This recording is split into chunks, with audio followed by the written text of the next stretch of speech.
Barely made it 4 years. You said to me on my video, propaganda techniques. I know there is requirements, and as is in every authority, there is rebellious fleshly attitudes, but please, when it is all out of your system, ask yourself, what are you actually doubting?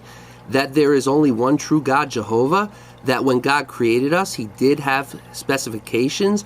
Or that at some time, this system of things must end to bring in something better?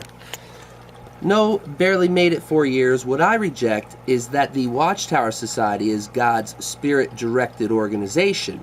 But then you go on to say to Slagl77, no truth cannot be changed, but when the faithful slave is given more truth from the Holy Spirit, then he must understand and change what his sinful flesh thought was the truth, so it is right.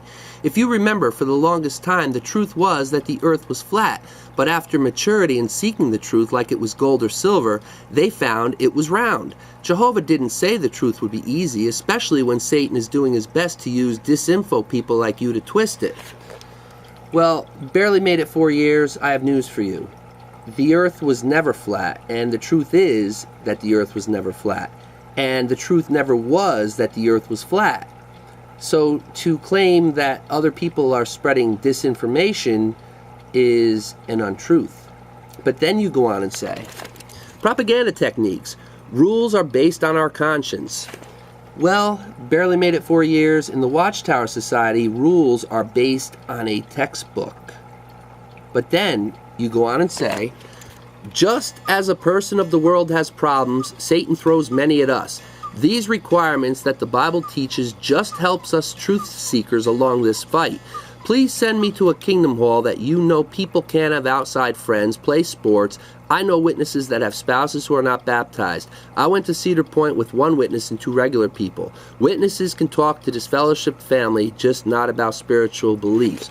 Well, barely made it 4 years. Can you go with those 2 people to their church and bring a few of the elders with you in the process? Do you remember being told about bad associations when you associate with people outside of your religious faith? Do you remember something about not even greeting such a person in regard to anybody that does not believe that the Watchtower Society is God's spirit-directed organization after they were baptized and once believed it was?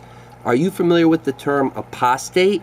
Do you refer to ones who left the religion and no longer believe the teachings of the Watchtower Society? They've rejected some of the teachings and are now called apostates for that? Are you familiar with any of this? Please get back to me. But before you do, I want to show you something, and I would like your answers now to what I have to ask you. Notice this. This is a publication, and it's called Shepherd the Flock of God. It's published by the Watchtower Society, and I have the PDF version here. Notice the letter that was distributed with this publication to the bodies of elders. Notice what it says. We would like to emphasize the importance of keeping these new textbooks secured and confidential, both before and after they are distributed. The textbooks should not be left on tops of desks or in other places where they are easily accessible by family members or other individuals.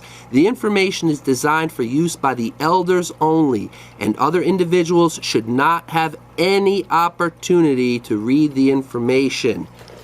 So, barely made it 4 years. Here's my question to you. Do the Watchtower Society's body of elders follow the direction of the Holy Spirit or the direction of a well-guarded textbook called Shepherd the Flock of God? Please get back to me with an answer, because I would surely love to hear what you have to say. Thanks. Ciao.